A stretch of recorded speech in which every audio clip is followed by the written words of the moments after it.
Hello. Nice to have you with us tonight. Thank you so much for coming.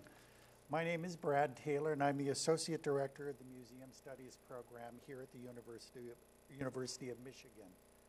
I'm here tonight to introduce this evening's speaker, Bill Pretzer. Before I do, however, please allow me to publicly thank our co-sponsor for this evening's presentation, the University of Michigan Museum of Natural History. With special thanks to Director Amy Harris, who also serves as a member of our Museum Studies Program Steering Committee. Thank you, Amy, and thank you, Museum of Natural History.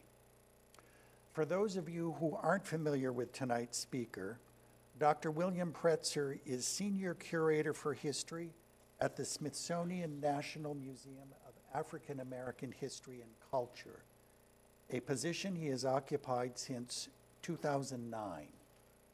Bill chairs the museum's Professional Accomplishment Evaluation Committee and is developing the museum's Center for African American Innovation and Entrepreneurship. Of special significance, he co-curated A Changing America, 1968 and Beyond, which was one of the museum's 12 inaugural exhibitions. Many of you in the audience will know Bill from his 21 years as a curator and educator at the Henry Ford in Dearborn, Michigan, where he developed exhibitions such as Thomas Edison's Menlo Park Laboratory, Made in America, The History of Industrial America, On Higher Ground, African American Art and Literature from the collection of Walter O. Evans, and With Liberty and Justice for All, which featured the Rosa Parks bus that the museum acquired in 2001. At Henry Ford, Bill chaired the museum's Collection and Publication Committee, and while serving as Director of Educational Programs, was deeply involved in the creation of the Henry Ford Academy, a public charter high school on the museum grounds. Bill's museum career has also included positions at the Smithsonian Museum of American History, the Winterthur Museum, and back here in Michigan at the Museum of Cultural and Natural History at Central Michigan University. Bill's many accomplishments extend to faculty positions at the University of Michigan Dearborn and Central Michigan University, to a role as an editor of anthologies and author of articles and book chapters, and as a grant reviewer for the NEH and IMLS.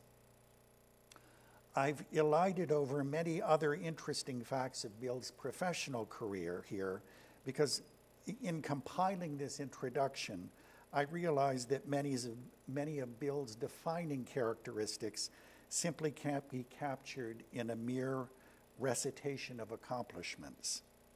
While his contributions as curator, teacher, scholar, and author are indeed impressive, those of us who value working with Bill do so because we also know him to be smart, funny, generous, kind, sincere, genuine, and a true person of honor. That's really what makes Bill Bill.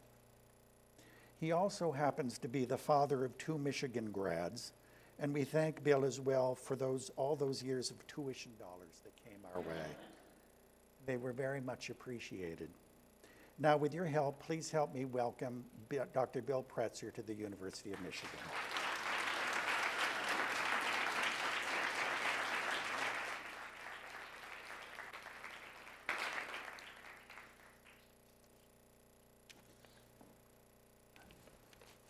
Thank you, Brad.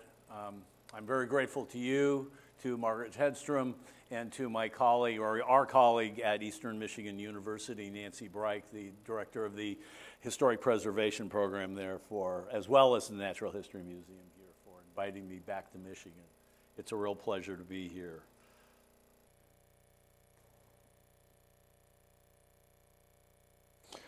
when the legislation was finally passed creating or chartering the National Museum of African American History and Culture in 2001, the charter stated that the museum was to center the African American story in the American story and allow every American to revel in the experience of understanding and appreciating both the history and the culture of that organization.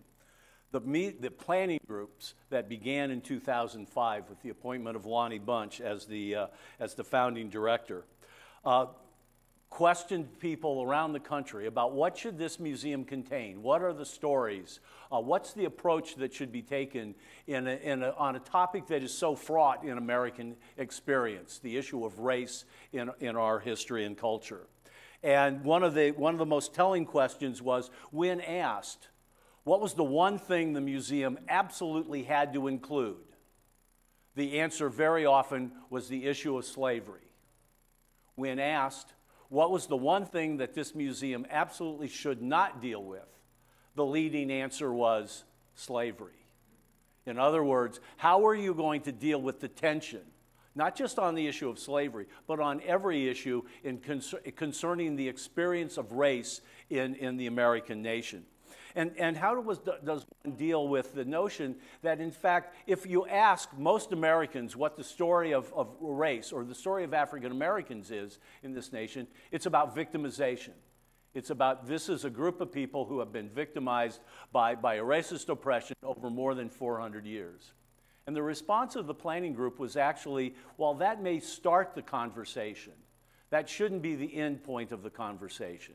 In fact, the real goal is to create a conversation that is led by that sense of challenge faced by both whites and blacks in the American experience, but also the resistance and the resilience shown by the African American community over those 400 years. And therefore, the concept of uplift became the leading line of the original planning group.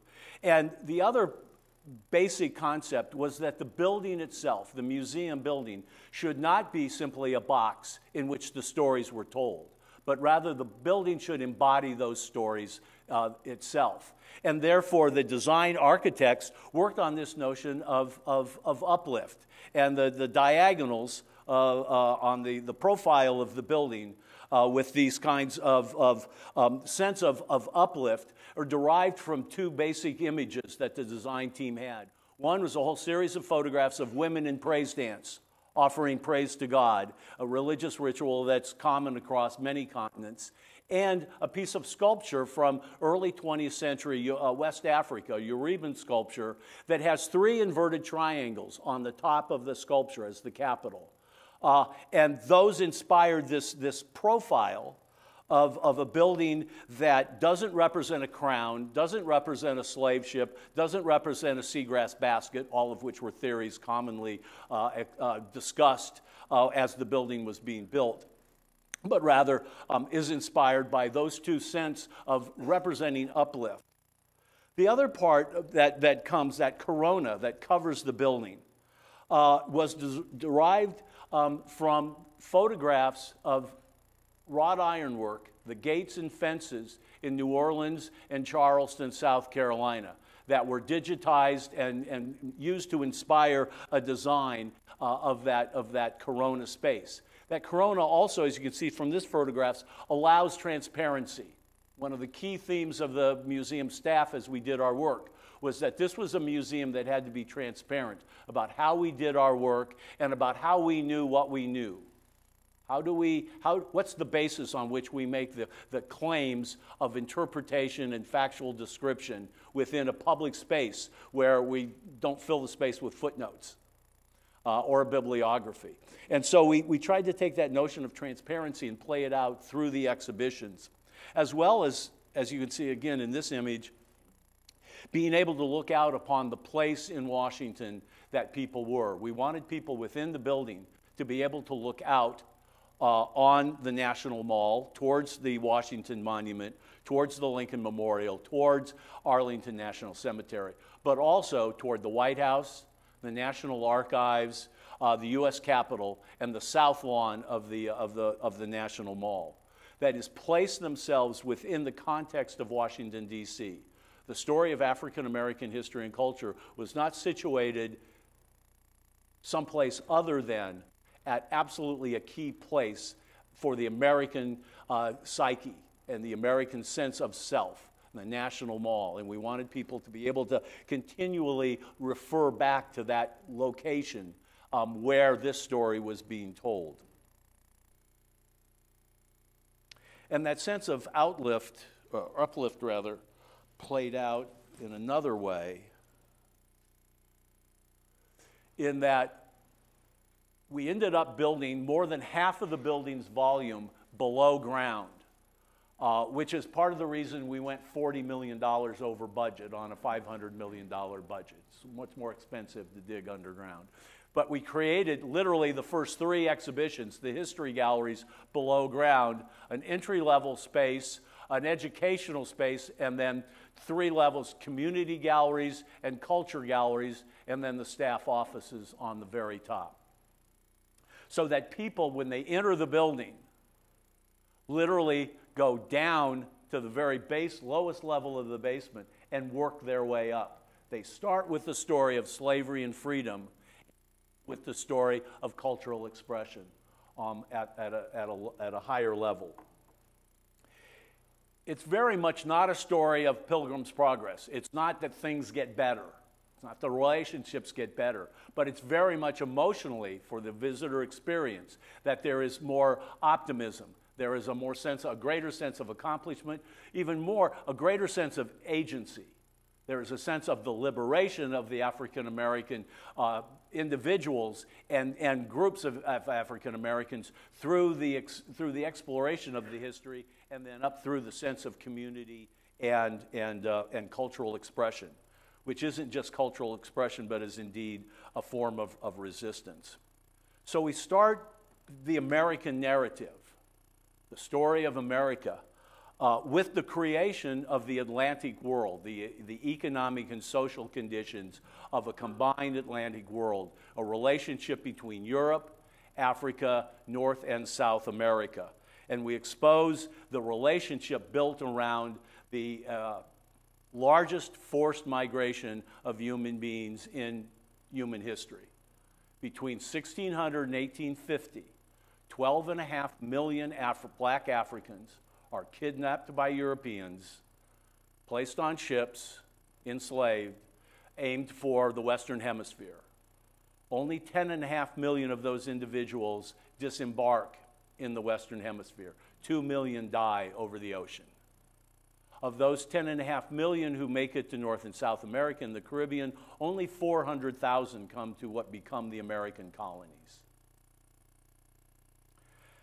That form of slavery that is developed in the 16th and 17th centuries is a brand new form of slavery. It's not, there's slavery in the Bible, there's an ancient form of Islamic slavery, all of which are temporary forms of enslavement. This form of slavery develops out of the economic desire of European elites to exploit the Western Hemisphere's agricultural and forest and natural resources to the greatest extent possible. The only viable free source or low-cost source of labor available to them, it turns out by their lights, are black Africans, which is why they enslave over 2.5 centuries those 12.5 million Africans and move them into slavery. This slavery is motivated by economic gain. It is defined by race. The only people who are enslaved, the primary people who are enslaved, are black Africans. And it is, unlike earlier forms of slavery, slavery in perpetuity. If you are enslaved, your daughters are enslaved, your daughters' daughters are enslaved, your daughters' daughters' daughters are enslaved. As far as you can look back, your progeny will be enslaved. Those 3 elements make the 16th, 17th centuries form of slavery that becomes the slavery that undergirds the American social development, economic development, a brand new form of both social hierarchy and racial oppression, unlike previous forms of economic or social hierarchy. We, in fact, are part of a collaboration, an international collaboration, looking for slave wrecks, ships that have wrecked with enslaved individuals on board. We have a display from the South Bay ship that left Mozambique in 1794 with over 500 enslaved individuals on board, which sank off of the coast of South Africa. We and our in South Africa, through scuba divers on the ocean, found the ship, located the ship, and have removed some of the archaeological material. In this case, 3 iron ingots, which were used as ballast on slave ships, as well as a wooden block. And we'll do a program where we will look for other sunken vessels, and we'll rotate information and material in and out of our museum and into the other museums. We do not, in fact, add this material to our collection. These are on loan to the Smithsonian from the Azika museums in South Africa. But the story of slavery ultimately ends up with the story of the creation of the American nation in the United States. And that's a history which is paradoxical. Here is Thomas Jefferson with the words of the Declaration of Independence over him, and bricks with the names of some of the 400 individuals who were enslaved by Jefferson during his lifetime. 12 of the first 14 presidents of the United States were slave owners. The economy of American colonies, not merely the southern colonies, but the colonies as a whole, was undergirded by slave production. And the social hierarchy that was developed not only in the southern states, but in the middle states and ultimately in areas of the northern colonies, was based on race, not merely ethnicity, national origin, or class. And so we have this nation which is predicated on inequality and the lack of freedom, proclaiming all men are created equal, and that this nation is going to become the beacon of freedom around the world.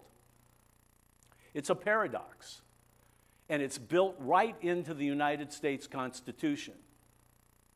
In the Constitution, there is a clause that protects the international slave trade for 25 years after the founding of the nation.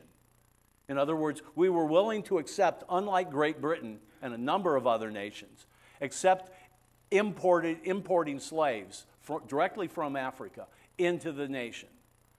And the 3/5 rule, in order to calculate population for purposes of representation in the House of Representatives, and therefore representation in the Electoral College, required a calculation of not only the number of white males in a particular state, but also enslaved blacks in those states, so that the population was almost, you could say, artificially, or at least extra-legally, inflated by the number of enslaved individuals who had no representation, and yet accounted for increased representation in the House of Representatives.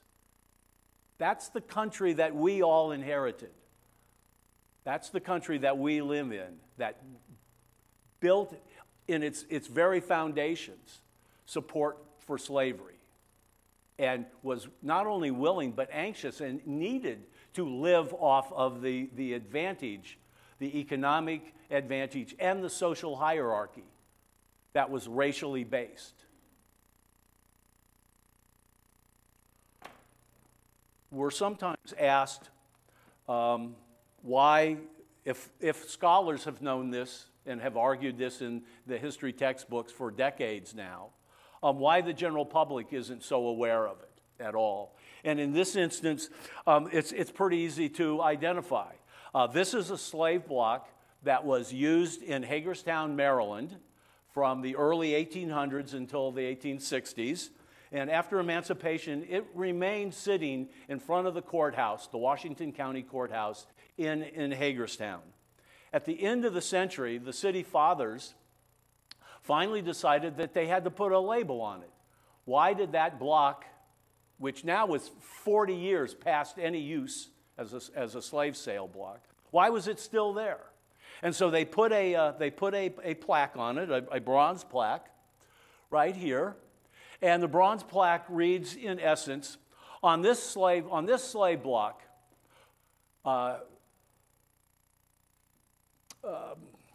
Andrew Jackson and another white politician made speeches in 1860. And as President Obama mentioned at the dedication of the museum, 2 white politicians made speeches that nobody remembers. Even the historians can't remember their names. But the fact that for more than 40 years, black families were sold apart, with children going in one direction and their parents going in another direction. 40 years, that was the site of that abomination, is passed off with, oh, this was a slave block. There was no more recognition of the seminal importance of that in the county's economic history and in the personal history of those individuals. And I think one of the things that makes our presentation as potent as it seems to be based on the attendance of the museum over the past 3 years is that we look at issues like slavery both as institutional systems and as personal experiences. But we do it, be it slavery, be it Jim Crow, be it the tradition of lynching, be it Black Lives Matter movement and the reasons for the Black Lives Matter movement. Not by pointing fingers at individuals or even groups, but simply by acknowledging that these are social relationships that are deadly, terroristic, and problematic in more ways than the obvious, and that we all own them without ascribing culpability to individuals. So that it's very easy for most of the people in this audience to go through the museum and feel pangs of guilt. It's also easy to go through and feel sad. It's also, at points, encouraging and a sense of joy and of relief and of liberation. And it all happens in a way that is both immensely personal, but is all also institutional and social in a way that thus far leads to conversation and not conflict.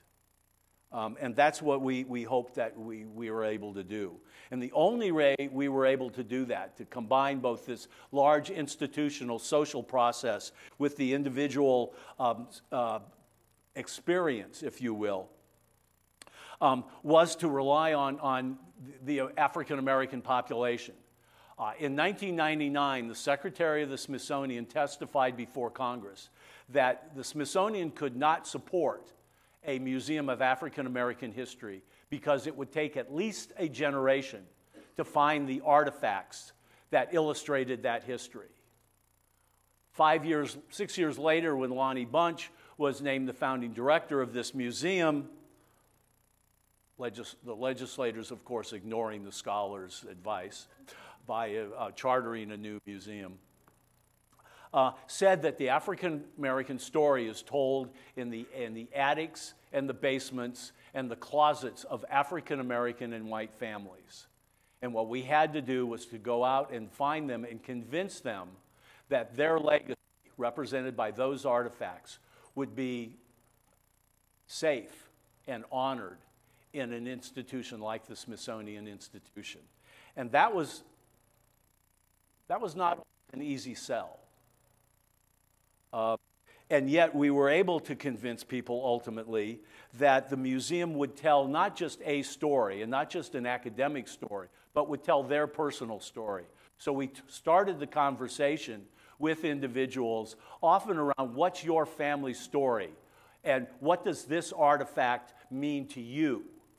And how might we represent that in a larger story? And oftentimes that conversation led us to some really totally surprising finds.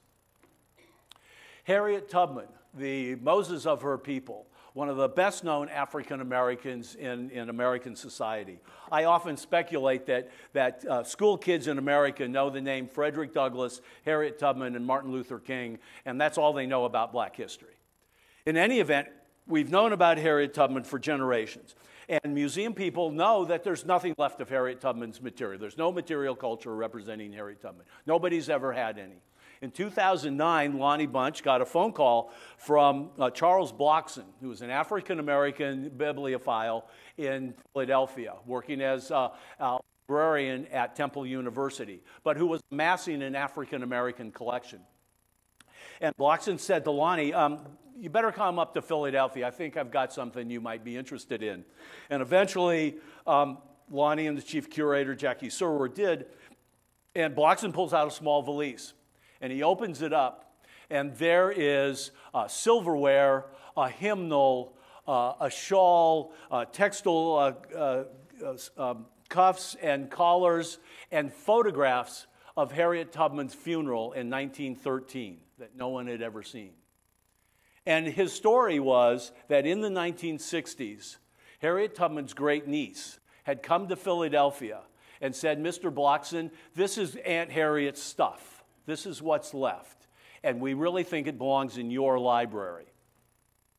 Blockson was aghast, but actually felt that it didn't belong in his library.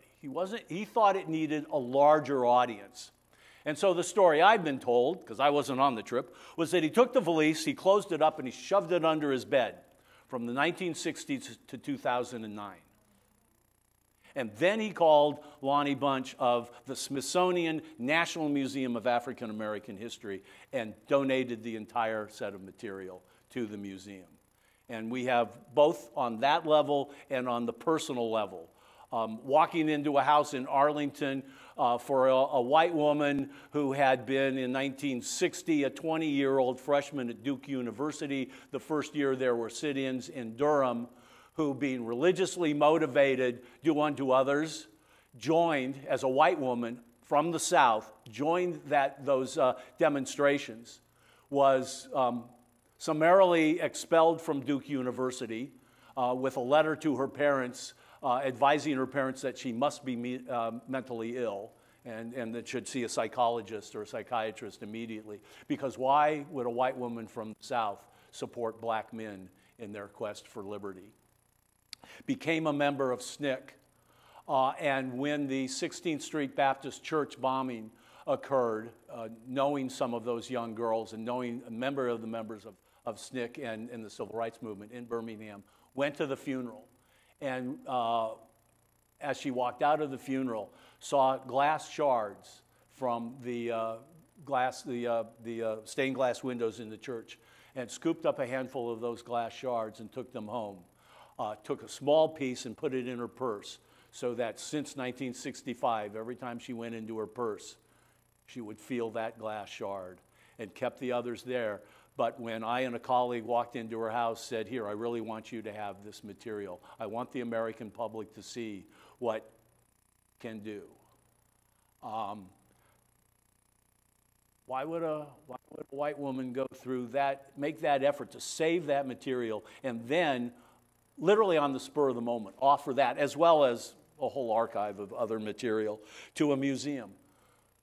When the American History Museum had been there since the 1960s, when Colonial Williamsburg was right down the road, when the Library of Congress was interested in this issue, when the Charles Wright Museum in Detroit would have loved to have material from Birmingham.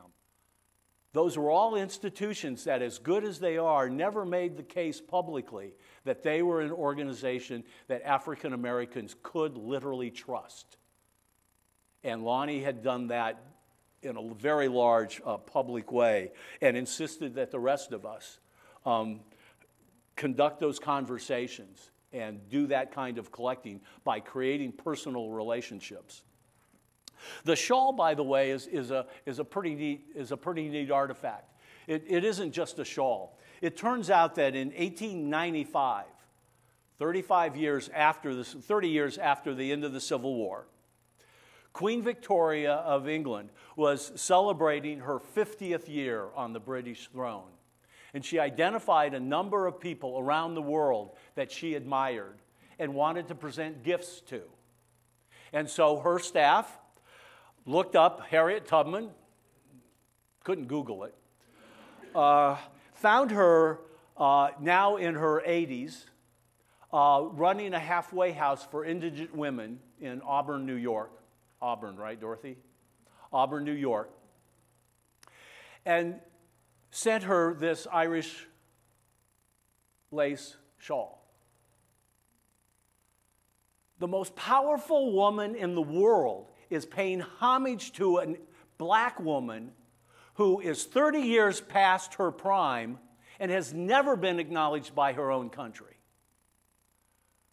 But Queen Victoria searches her down, looks her up, and presents her with this shawl, and Charles Blockson presents it to the museum.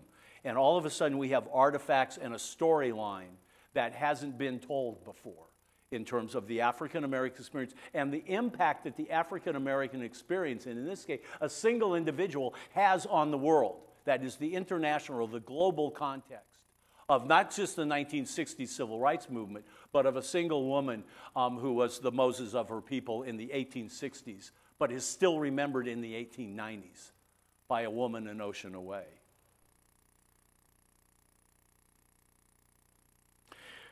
Moving to the second exhibit, the Era of Segregation, what we do is try to provide a sense of, after the emancipation and the failure of Reconstruction, the reassertion of white supremacy at the end of the Civil War, and therefore then the development of Jim Crow America, not only through the black codes, but through a system of terror and violence, more than 4,000 lynched individuals over a 50-year time period, and the development of a new set of cultural characteristics and stereotypes. In other words, Jim Crow America is not just legal segregation, all those laws that prohibit African Americans and whites to exist on a daily basis in a co-equal status, but also the sense that African Americans were at any moment subject to violence. And secondly, that African Americans consistently were represented by stereotypes and caricatures. So these are children's toys. These are decorations that you, us white people, might have had in our houses. This is the way people grew up thinking about African Americans in that post-Civil War era. So it's cultural and social as well as legal oppression. African Americans are not inert in all of this. And there's the standard academic trope of Booker T. Washington proposing accommodation and vocational education, and W.E.B. Du Bois on the right promoting agitation and political confrontation. Ida B. Wells, in fact, is a co-equal participant in this debate amongst African Americans as to what the proper response is.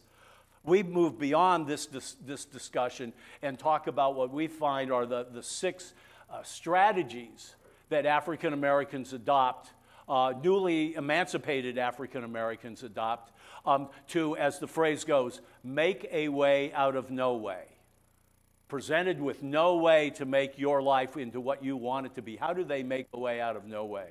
And the answers come through entrepreneurialism. If you can't go into a grocery store because it's segregated, start your own grocery store. You support your family and you serve your community. So entrepreneurialism, the free press, absolutely essential. Religious organizations, the network of churches, educational organizations. More than 90 colleges by and for black people are established in the first generation after the Civil War. Many of what we now refer to as HBCUs are among that number.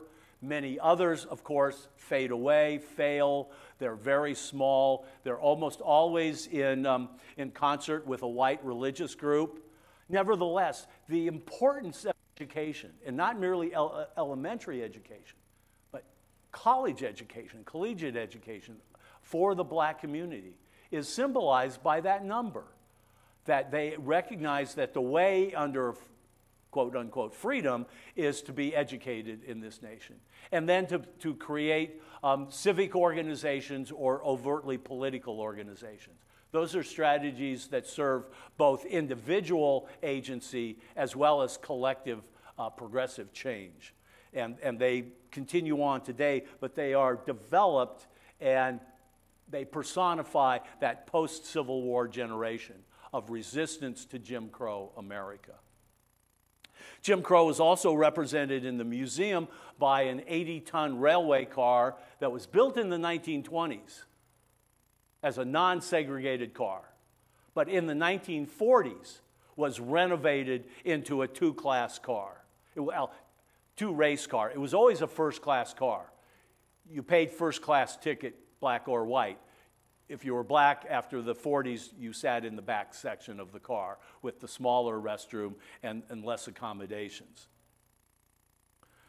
Progressive wasn't linear. This was literally in the 1920s, it didn't make sense to segregate the car formally.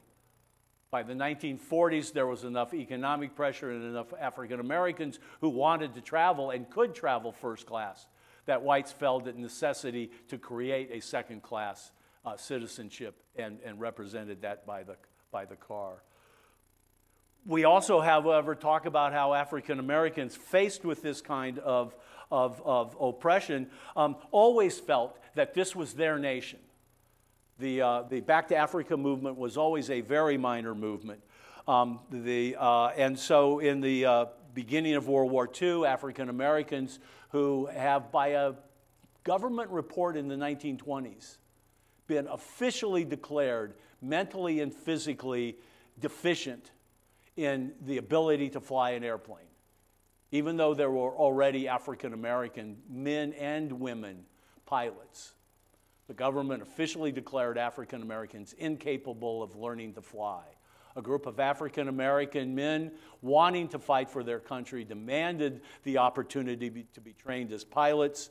The famed Tuskegee Airmen, who created a record of success and honorable work and valor and courage during the war, were apparently represented by no material culture other than their own uniforms and badges, until a white Air Force colonel who simply wanted a toy, an open cockpit biplane to fly around with, bought an old derelict plane and started to restore it out in California and needed some parts. So took the serial number off of the engine, called the Air Force Museum and said, "Can you help me find parts for this plane?" And museum curators can be an excitable group. And a couple of weeks later, he got this frantic phone call from the curator at the Air Force Museum. "Colonel Guy, do you know what you have? You have the only surviving Tuskegee airplane. And while it's not a fighter plane, it's not the famed P-35 Red Tail, it's the first biplane that was specifically commissioned and built as a trainer for the Tuskegee Airmen." Colonel Guy, to his credit, also recognized that this was now no longer just his toy. We made arrangements with him. He donated the museum to the plane to the museum. He flew hopscotch from California across the United States, stopping at small airfields where we had arranged to have Tuskegee Airmen meet him on the tarmac. We did oral histories with them, talked to them about the plane, and then the plane came to Washington. The Air and Space Museum kindly stored it for us and then helped us hang it in the museum. In 2012, the Tuskegee Airmen held their annual reunion in National Harbor, right down the Potomac River from Washington. And there were fewer than 100 still alive at this time. But they nevertheless gathered on the front porch of the Gaylord Hotel at National Harbor, overlooking the Potomac. And of course, the Air Force puts on a show. So, they bring a couple of jet fighters down, and then a helicopter, and then a B-2 bomber, and then this plane. And I make this up, but I admit it. My image is that half of those men look at this plane and break out in laughter and cheers. And the other half begin to cry. That's the plane that allowed them to be the men that they became. And that both of those responses are legitimate. And I wasn't there, I can't promise you, but that's in my mind's eye what I see happening, is their response. And the fact that when we opened the museum, there must have been a dozen redcoats in wheelchairs the first day. And while we started with 10 wheelchairs, by the end of the first week, we had to have 50 wheelchairs. We have not only the highest, the most diverse demographic visitation on the National Mall, we have the oldest visitation. That generation of your grandparents and great-grandparents have waited for this museum and see this as the culmination of work and resistance and resilience for their generation in a way that many younger people aren't quite sure, that because all of this is history to them. To those redcoat veterans, this was their youth. And we're always consistently humbled by their presence in the museum. One of the things we tried to do with this museum is to tell the stories that people expect and the stories they don't expect. So when you're talking about the 1963 March on Washington, you sort of expect to see Martin Luther King on the steps of the Lincoln Memorial making a speech. You may not expect to see Martin Luther King with Bayard Rustin, the Quaker, pacifist, gay, organizing genius behind the 1963 March on Washington. You haven't maybe heard of him because he was gay. A. Philip Randolph and others insisted that he not be named the chair of the 1963 March, but he could become the organizer. That is, he could not be the public face of the march. The artifact that we have, in fact, to represent that relationship between King and the other planners of the 63 March and the absolute logistical genius who planned for and arranged for things like, you can't just have 250,000 people on the mall because you don't know what's going to happen. So you literally have to entertain them. You have to treat them not like a march, but like an audience, which is why he arranged for the music to happen at the Washington Monument, a quarter or half a mile away from the Lincoln Memorial, but to have the speeches at the memorial so that the marchers, the audience, could be distracted by the music and the performance. But in order to do that, you had to get the most expensive sound system that anybody had ever heard of so that you could play music across the mall. So here, a week before the 1963 March, Bayard Rustin is spending 10, 20, 30%, I forget what the number is, but a huge amount of the budget for the march simply on the microphones and sound system so that the music could be heard clearly across the mall, as well as the speeches. It's that, as well as then organizing 250 buses and 35 trains making their way to Washington. Planning for the security forces. The Kennedy administration was terrified of violence breaking out, and so they insisted that the D.C. police have all 6,000 police officers on duty. They also staged 16,000 members of the American military on military bases in Virginia, ready to be helicoptered into Washington at a moment's notice. Bayard Rustin requested volunteer firemen and policemen, African Americans, from New York City to join the security force, the marshals. Issued all of them big bands that said M and those Gandhi-type white caps. You'll see photographs of the march and men in those white caps. And then Bayard Rustin himself, having been a follower of Gandhi, took them into the parking lots and trained them in nonviolent crowd control, which didn't allow attacking people who got obstreperous. In fact, what they did was training them to literally, in case if there was trouble, to just circle the people and prevent the police from getting at the demonstrators. It wasn't to control the demonstrators, even though that was the way they faced. It was to control the police that might try to intervene with any kind of disturbance. And of course, there were no disturbances. But the fact that the marshals were there and that Bayard Rustin had created that force along with the rest of the logistics allowed or compelled Martin Luther King to give him that little gold, wrong device,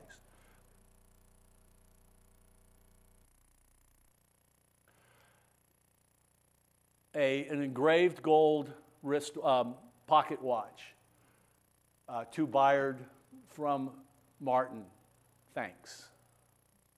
That is on loan to the museum from Bayard Rustin's life partner, who still lives in New York City.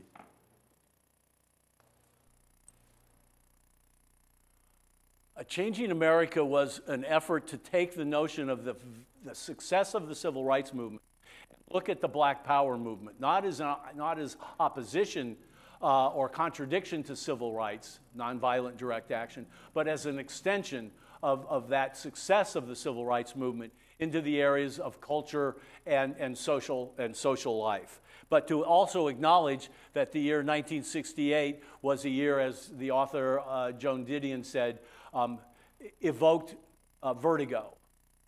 There, the Vietnam offensive in the winter of 1968, the assassination of Martin Luther King, the assassination of Robert Kennedy, the 1968 Summer Olympics, the student riots in Mexico City, Prague, and Columbia University, and university cities around the country, the anti-war movement, the Democratic National Convention of 1968, all of which were quite disorienting to the American public. And so we tried to evoke that experience by having to find your way through this maze of contested issues like the civil rights movement or the origins of black feminism or the battle of the bands between Dick Clark's American Bandstand and Don Cornelius' Soul Train.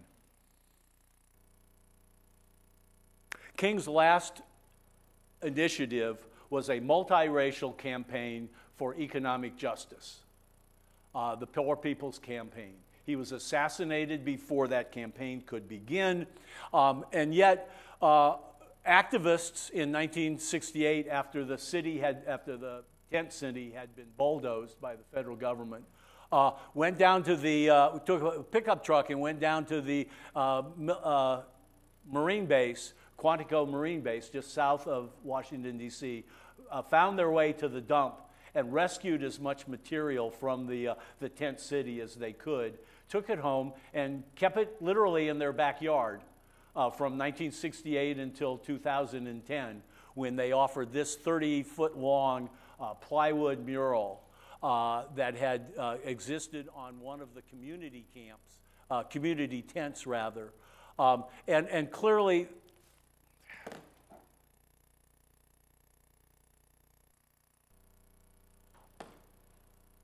representing the multicultural character of this campaign. But as I mentioned, how does one represent this not merely African American liberation movement, but the liberation movement defined by both culture and social action, as opposed to simply political liberty?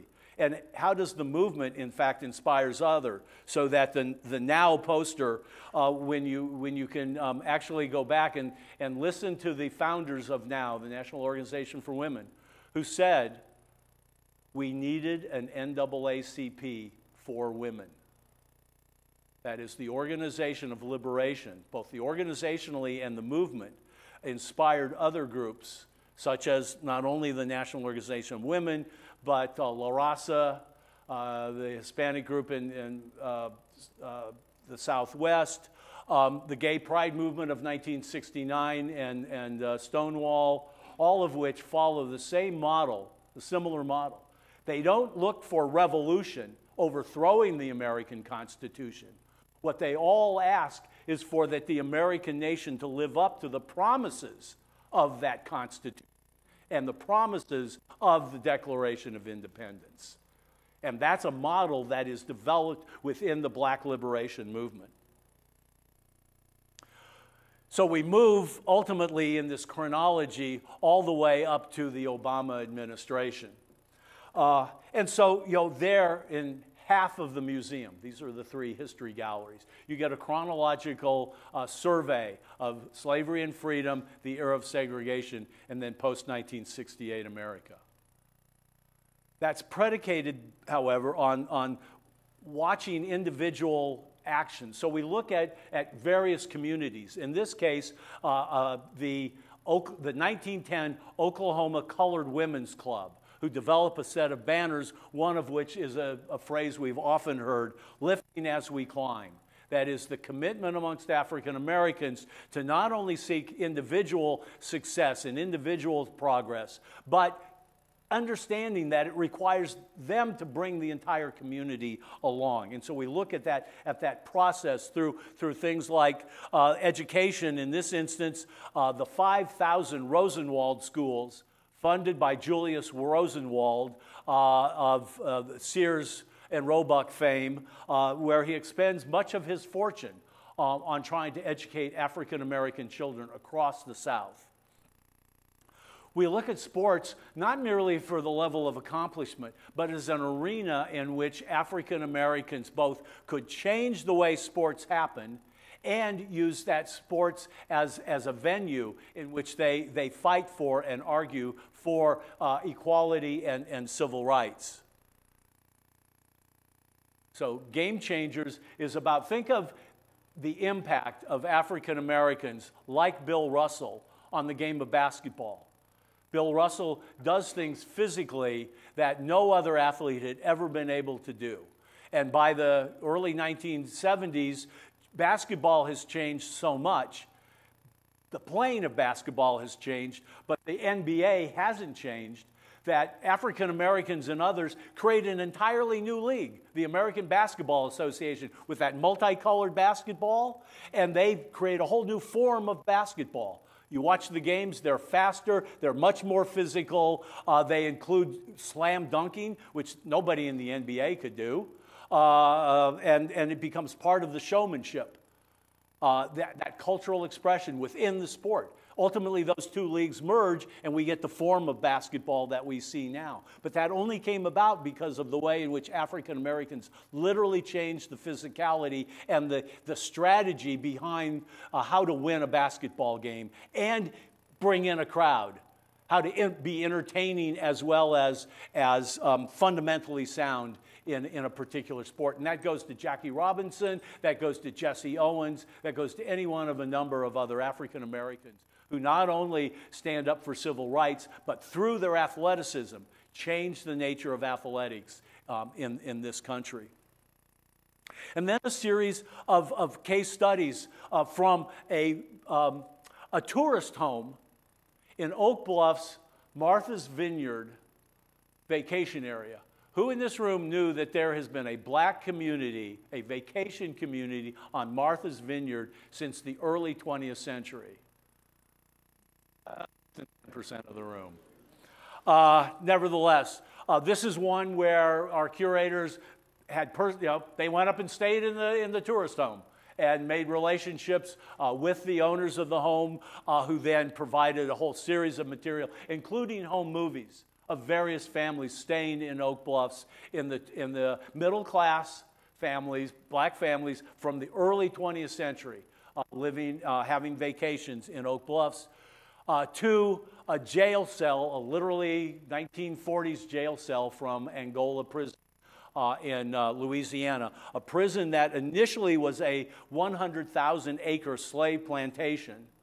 After emancipation, was taken over by the state, turned into a prison, and then in the early 20th century, totally renovated into the largest maximum security prison in the United States, where 90% of the inmates are African American. 90% of those will die at that prison. And where the state was willing to fund the hospital, they would not fund a hospice system. And since their colleagues, their fellow prisoners were dying and simply being buried on the grounds, the prisoners themselves developed and run a hospice system for their fellow prisoners as they transition. This is also the prison where they developed their own prisoner newspaper, ultimately had to sue and win in the Supreme Court for freedom of expression by imprisoned Americans, and then win the George Polk Award for journalistic integrity. And the group donated the Polk Award to the museum. We have that on display. But the jail cell itself was literally ripped out of the prison, as well as a guard tower, and brought to the museum. But the other case study is then May Reeves' Hat Shop, a single black woman entrepreneur in Philadelphia for over a half a century, who is the milliner to the black elite in Philadelphia. And then looking at military experience, that sense of commitment of African Americans, and what was called the Double V campaign: victory against fascism, victory against racism, which was always, even if not explicitly articulated, was always the rationale for African American men from the time of the Revolution through the 200,000 who served in the Union Army during the Civil War, to World War I, World War II, and late 20th century wars. This is their country. They see this not as a land, even despite the way they get treated. They still articulate that this is their country, in part because their grandparents planted the trees, paved the roads, dug the canals that made up the basis of the country. And so it's not their country because of them, it's their country because of their ancestors. But they intend to reap the fruits, and they're willing to defend the country. And that's been constant through every military exercise that the United States has been engaged in, from the wars of American expansion to Afghanistan and before. We're privileged to have a number of Congressional Medal of Honor winners whose families have donated material, in this case an actual Medal of Honor. But we created an alcove in which we honor all 53, I believe it is, African Americans who have received the Congressional Medal of Honor from the Civil War to the present. And we created an alcove with an angle to what we call a lens, one of the 5 apertures in that corona that you look off on a particular space. And as you can see in this instance, that space frames the Washington Monument. We talk about cultural expression not merely as entertainment, but as a form of resistance, a form of communication, a form of community building, and form of self-identification. How do you identify yourself? And so, of course, you start a music exhibit with a red Cadillac convertible, Chuck Berry's red Cadillac convertible.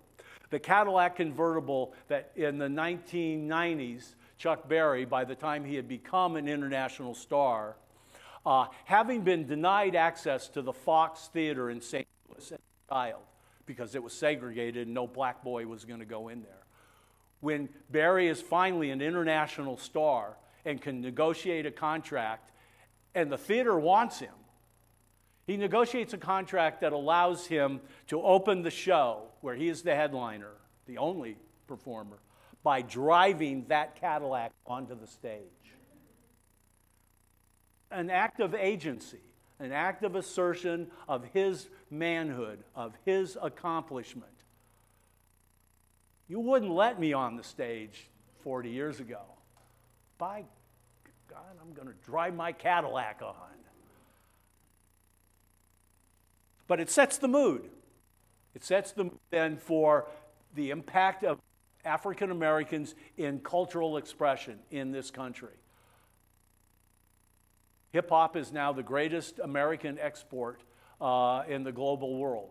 And that came out of Sedgwick Avenue, which is one of the case studies in the Power of Place exhibition. But we also look at, for instance, Marian Anderson's gown when she sang on Easter Sunday, 1939, at the Lincoln Memorial after being denied access to the Daughters of the American Revolution Constitution Hall. But we've all seen those photographs and even that film, and it's all been black and white, right? This is the gown that Marian Anderson wore. You could see her from the mall. You didn't have to pick her out. You could see her on the wall. And again, I tend to think that was not a coincidence. The mothership used by George Clinton and P. Funkadelic as one of the great stage fixtures. And all I can say there is, that is the most requested artifact we have in the museum. When we acquired that, we got more press release and more discussions. And one time I was taking a group through the museum, and one of the gentlemen was about a 55-year-old African-American IT executive. He was a CEO of a New York City firm. And he walked in, and he looked at the red Cadillac, and then this caught his eye at the back. And he literally ran to the back of the hall. Said, "Is that it? Is that really it?" And I was kind of nonplussed, and I couldn't figure it out until I did a little quick calculation. He was a teenager when that was the thing, when George Clinton was the music to listen to. He was a teenager. That's the artifact that's in his mind's eye as a young man. And now he's a 55-year-old multimillionaire IT executive, but he's still a kid. And it's still about that culture that he grew up with and the way in which it helped frame him and gave him the attitude towards life that allowed him to be as innovative, as risk-taking as he has been in his business career. And then we talk about art, not African-American art, but American art by Americans of African descent. And everything from the Blue Horse, which is one of my favorites, to Afrofuturism with a space capsule, shaped artwork that actually is made out of 19th century pressed tin roofing, ceiling material, and has a tape of music inside. Or the politics of identity being only one of the themes that are discussed in the art gallery. Everything back to daily life. And then to look at cultural expression. God created black people and black people created style. That culture is a way of self-expression. It's also a way of resistance. What do black people, what do marginalized people do? They tell their stories. By telling their story, they resist that domination. And they tell their story in a variety of ways and in locations. Yeah, The Wiz. The costumes from The Wiz, produced by an African-American designer for an African-American story and an African-American cast. To the whole variety of cultural expressions, tools for self-identifying, for creating community, and for resisting oppression. Style, hairstyle, clothing style, foodways, language, artisanship such as the wrought iron work that inspired the Corona. We have examples of those gates and fences. Body language, poetry, the spoken word, which is a very ancient form of entertainment and self-education that evolves into hip-hop and rap music. And so at the end of the day, what we'd like to think is we have not written, we never intended to rewrite the American narrative. What we did intend to do was to locate the African-American experience at the heart of that narrative, or whatever new narrative evolves, to insist on the diversity within that narrative, and to, in a certain way, at least approach an attention to the words of James Baldwin from 1963, the same year as the March on Washington and the bombing of the 16th Street Baptist Church. American history is larger, longer, more various, more beautiful, and more terrible than anything anyone has ever said about it. We'd like to approach that as a conversation with all of you when you come to the museum, so please give me a call. Thank you.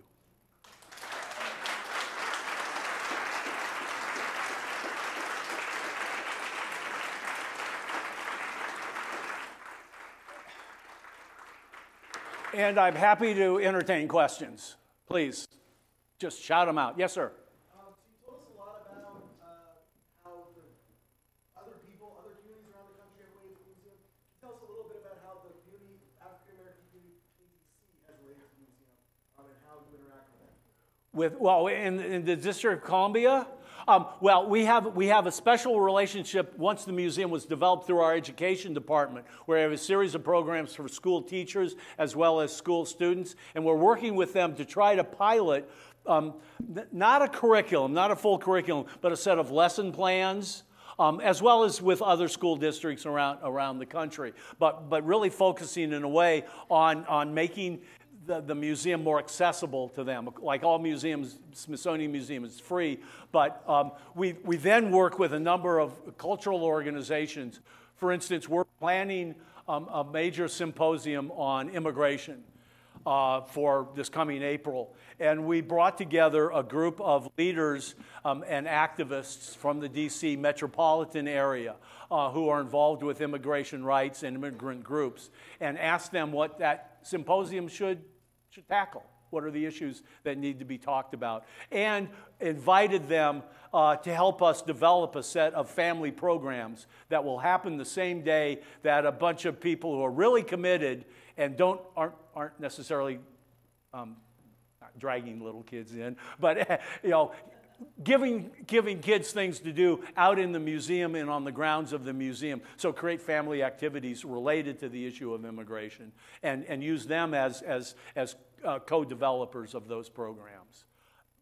But to be frank, the relationship between the Smithsonian as the national museum and the local community has never been as intimate and as effective as the new secretary of the Smithsonian, Lonnie Bunch, having demonstrated to the world what a whole bunch of people already knew, is that this is one of the most extraordinary cultural leaders you're going to ever run into, who brings an attitude and skills, but has demanded that will demand very soon, I'm sure, that the whole Smithsonian pivot and pay much more attention to what it can do with the metropolitan region. More questions? Way in the back there. We've got microphones, and if you could just hang on for a second, because we really want to get you on tape.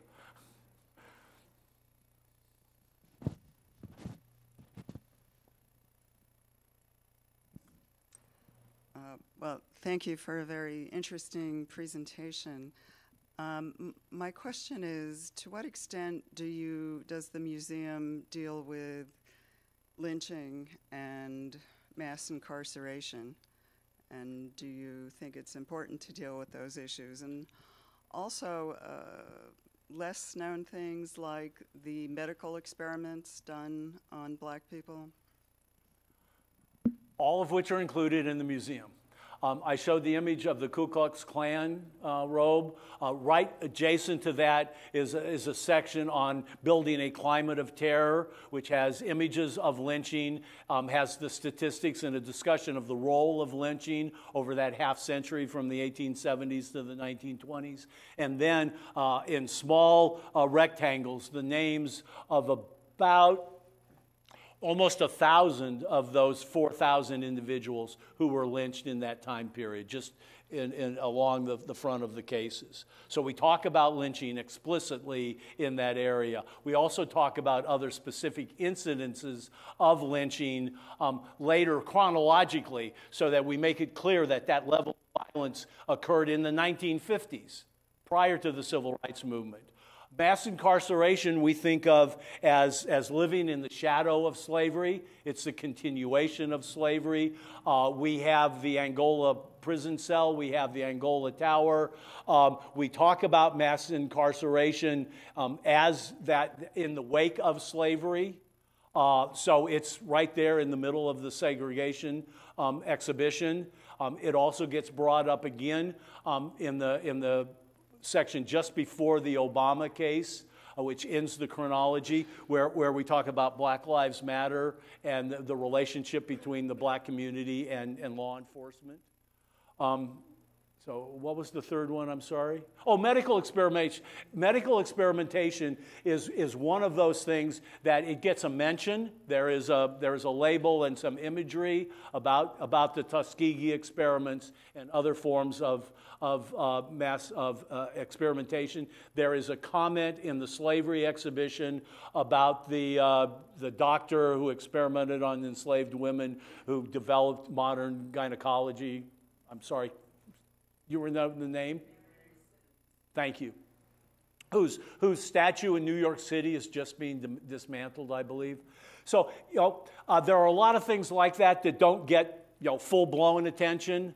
They're inserted within these chronologies, and we recognize that. So, we have a series of public programs. November 3rd, we will have a public program on unequal medical access, where we're bringing speakers from the National Medical Association to talk about the unequal access to health care. And we may well do something about medical experimentation. Actually, there should be a video on a website called Refinery 29. Does anybody know that unit, that program? Where actually I'm talking about medical experimentation in the course of one of the exhibits. But a group of people came who were interested in that topic, and so we did a very brief video that will appear on their website. It's up to you. Hi, Bill. How are you? Good. Hi, Judy.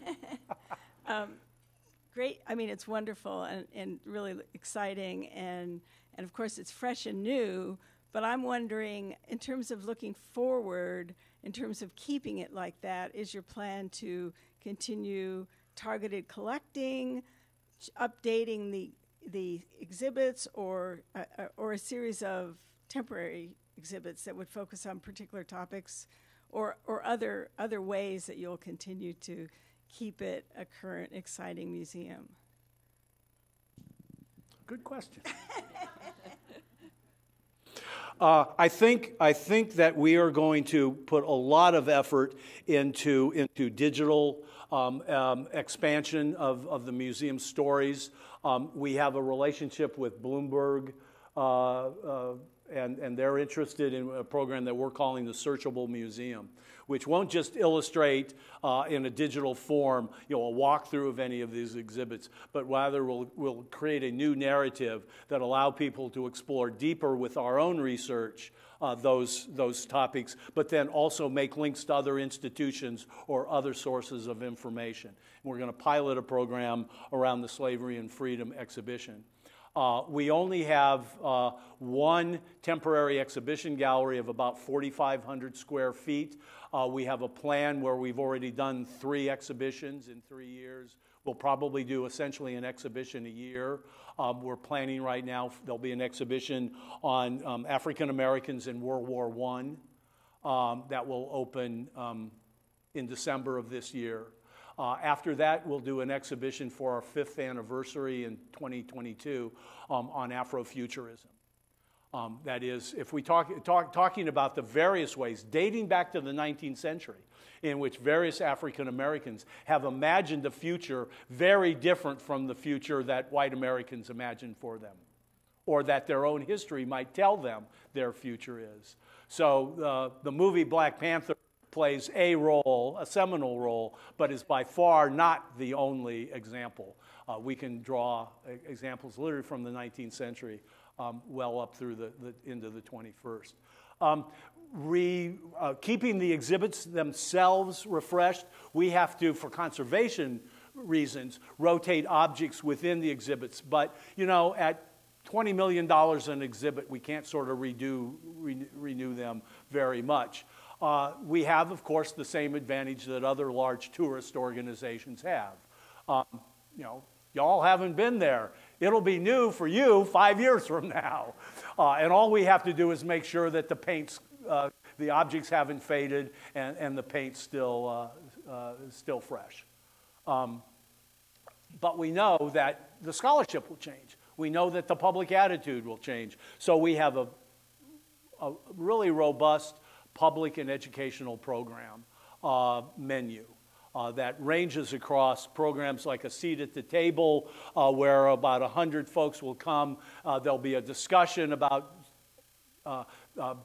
inequality or social equality, and then there'll be facilitated discussions around tables of 8 after the meal. 2 lectures from Ta-Nehisi Coates and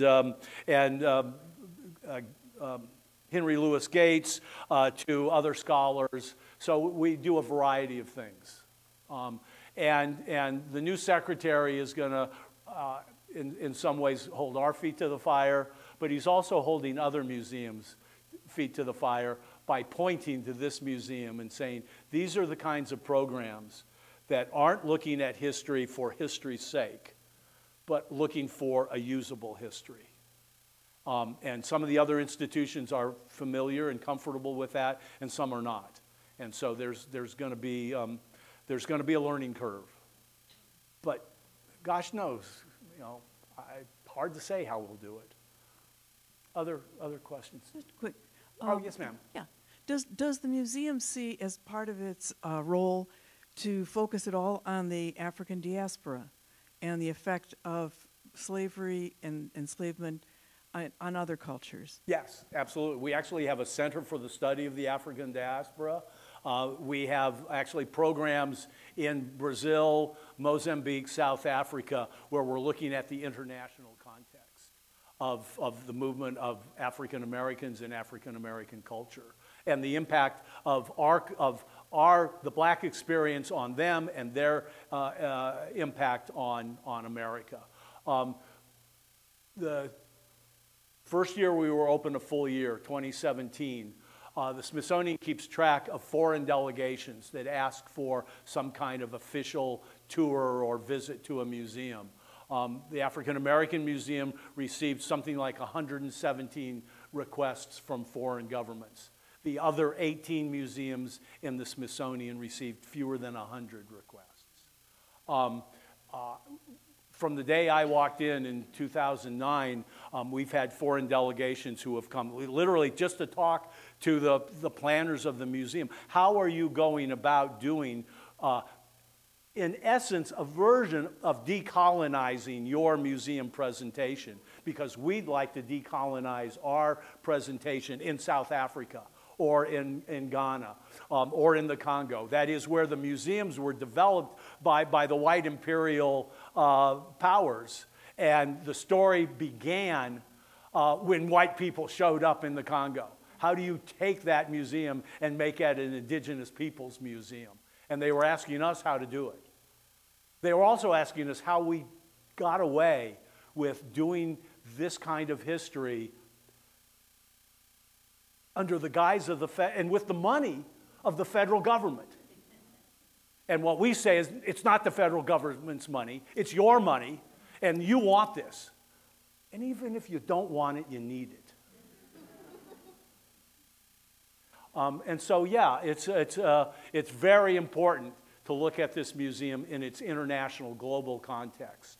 And we get confirmation time and again from our foreign visitors that both the role model of the civil rights movement of the 1960s as a liberation movement and the role model of the creation of this museum as a way of decolonizing the story, of decentralizing the narrative of your nation is something that they want to learn from. And we, when possible, have staff members who have visited various countries and talked to them or talked to some groups in those countries about how to do that.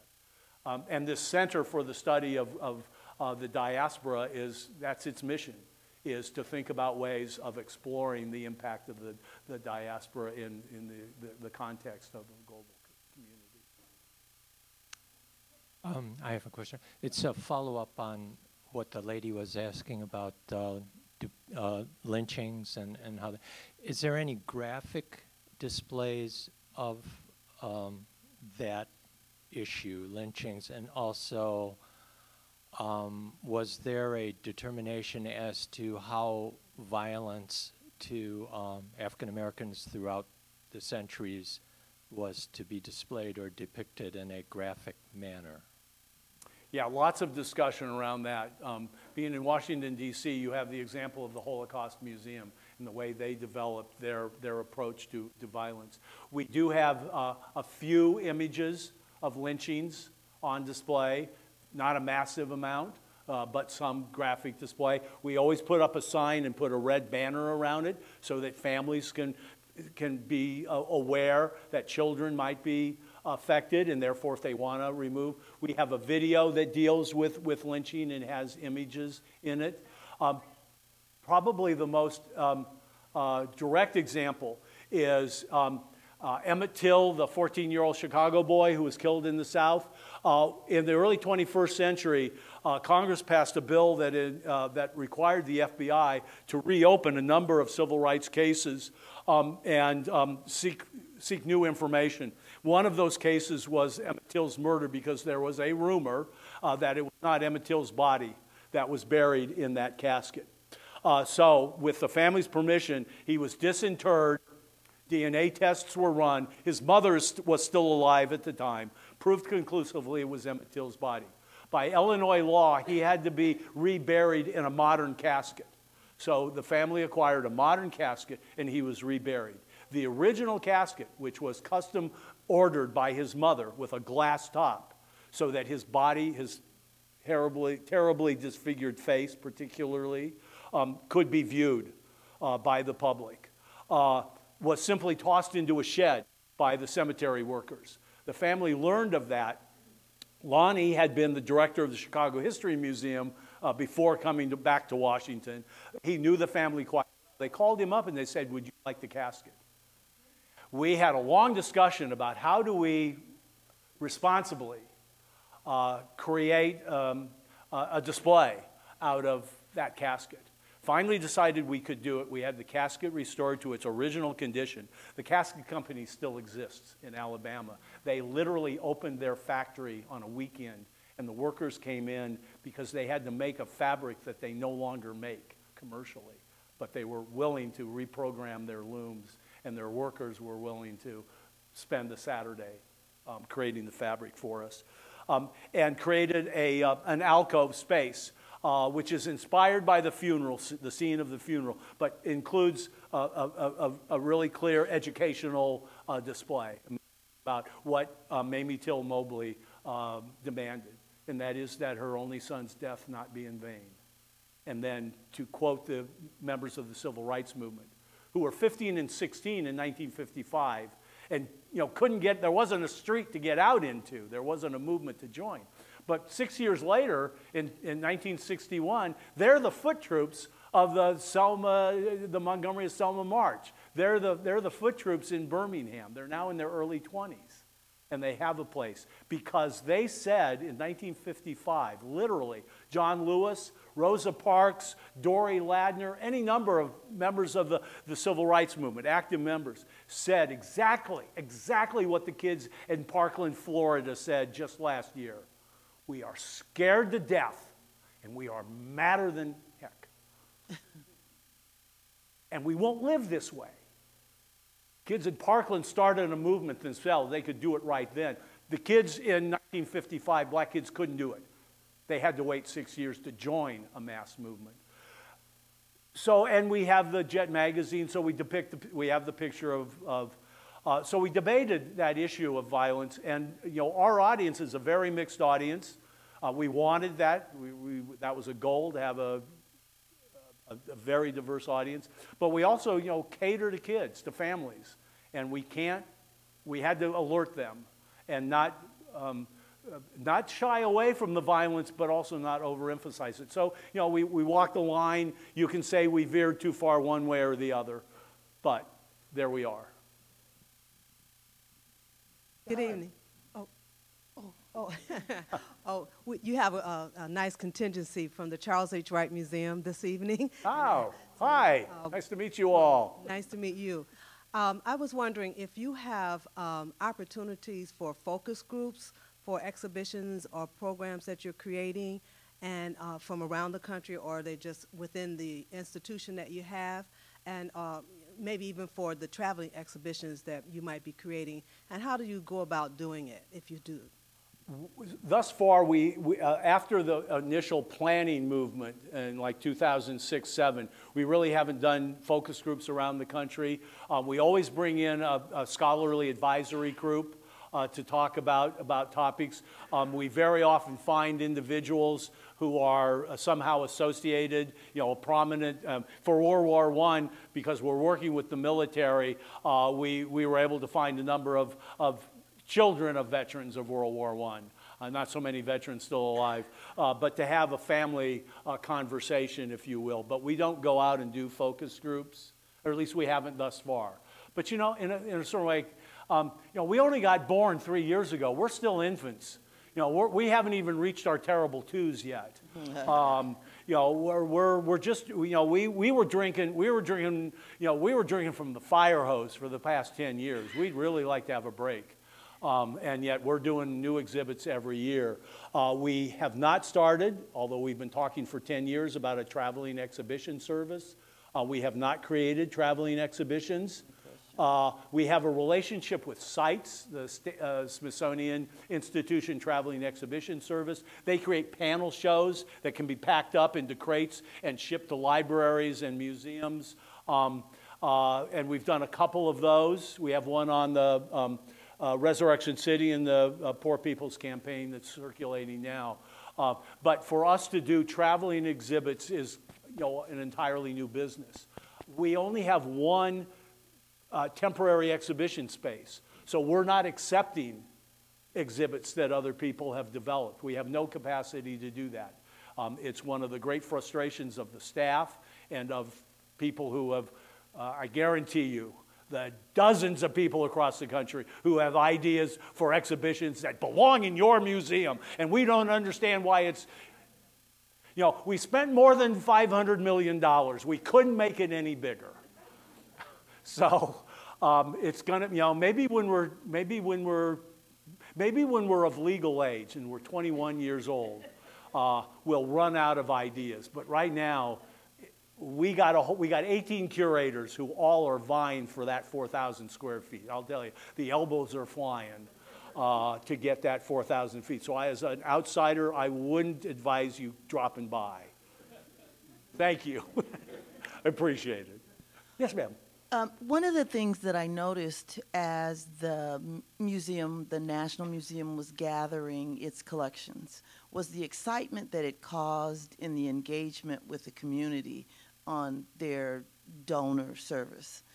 And as you're growing through your teen years, I would hope that you would consider that same excitement as a teaching model for engagement of the community and teaching us to have tolerance for one another, since it's the National Museum. That relationship with donors is, for many of us, and this has been written about in the professional literature, really not the key, but one of the keys of the success of the organization. And it's something that, as the curatorial staff, we are all very much committed to. We are continuing the African American Treasures program, but right now we're actually focusing on the District of Columbia and the district region. So we're having a series that are district treasures.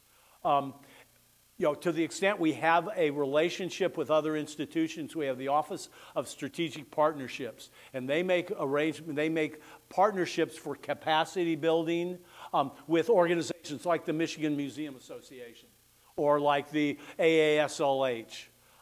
And so we don't work with individual organizations, but we work with, you know, collaborative groups. And you're right, the model of our relationship with donors is key to our success in the initial version, and we'd really like to find ways to continue that. But right now, we focused on this relationship through the Office of Strategic Partnerships with the museum industry, the collection of institutions rather than individual institutions. And if I may, let me introduce you to our president and CEO of the Charles H. Wright Museum of African American History, Mr. Neil Barkley.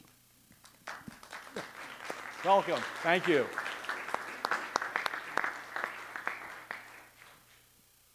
Yes. Hi. So continuation with the traveling exhibit question, I guess, was for any current exhibits that are around that may be switched out to keep up to date for the lack of space or the current space that you have.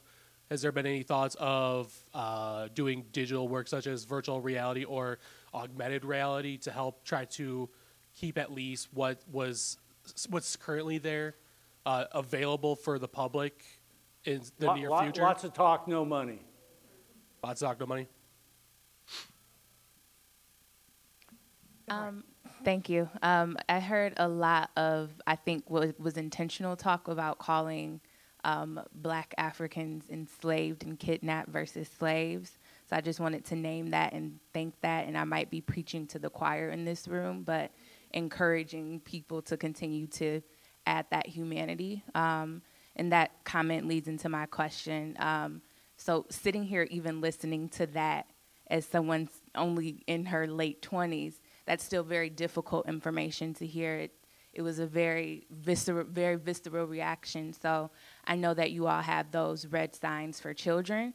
I think it's also useful for just Black people in general because this is a history that we embody every day. So I'm wondering what types of, I'm not sure if this is something other museums of this caliber in this category do, providing mental health resources, like a list or just some resources for a community that has historically been mistreated within the medical system. And I'm a social worker, so that was the first thing that popped into my mind is what resources are people being provided or being sent to, if any, going through something that can be pretty traumatizing and re-traumatizing. We recognize that personal trauma was a distinct possibility. We created a couple of spaces, literally spaces within the museum, for people to take a break. One is called the Contemplative Court. It is an interior waterfall within the museum space right at the end of the history galleries, modeled in a way after the Hall of Remembrance at the Holocaust Museum. To be honest, but beyond that, to be honest with you, we haven't been able to do very much. I mean, I have a couple of things that I need to tuck away in my head and go back and ask our visitor services people. I don't know what kind of a demand there's been. We imagined that there would be, I have to say, I at least imagined there would be more tears shed. I see tears shed, but I don't see sobbing. I see, I don't mean to make light of this at all, but I see strong Black women come through and look at that Emmett Till Memorial and take a deep breath and then go on. I see people who are uncomfortable. I see people decide not to go in. I see people who are discomforted by it. I see white people that way. Good. That's the response I want. But we haven't done things like create a list of books, but we haven't had, to my knowledge, we haven't had a demand for that. So I'm happy to mention that to keep it alive and to have people be much more aware than they have been. Yeah, because just as someone who studies trauma within Black communities, even just having it there, because that's not something that people typically ask for, even as someone who has Black clients that won't ask for certain things. So having that available, whether it's a mindfulness exercise, whether it's just honoring the fact that this is traumatic, because there's a lot that we go through and experience every single day that's traumatic. So even just having small little resources on this is mindfulness, this is trauma, and how being here might impact you, and that's a real and valid feeling.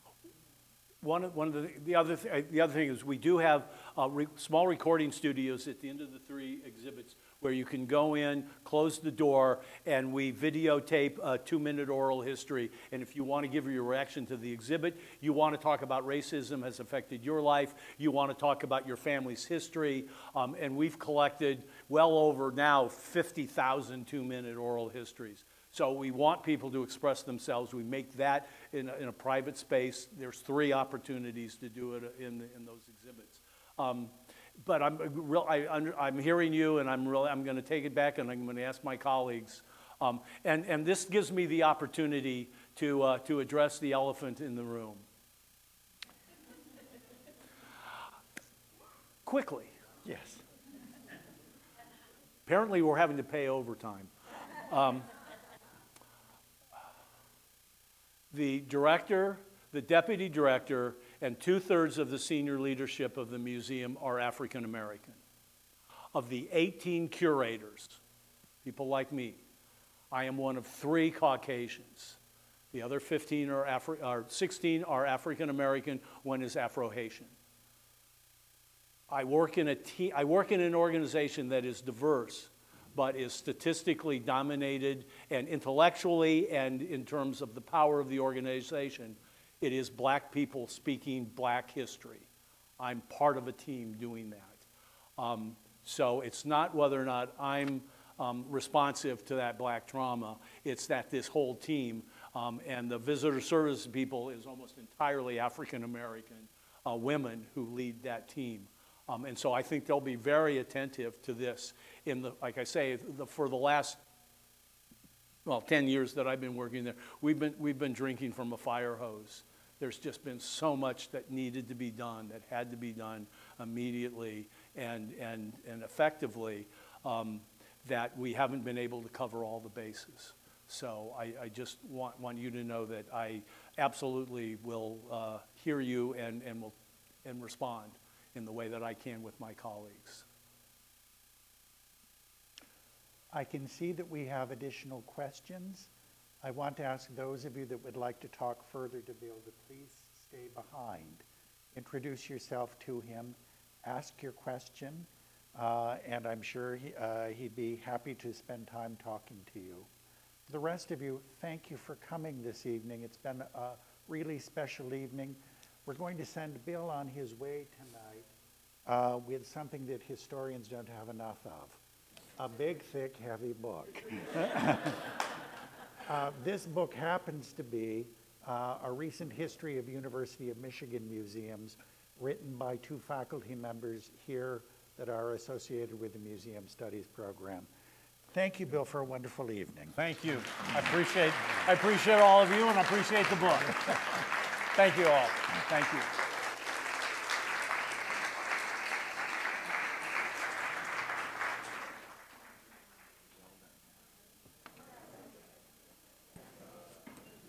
And we'll just take however long it needs to wrap up. Absolutely. Oh, if that's okay with you.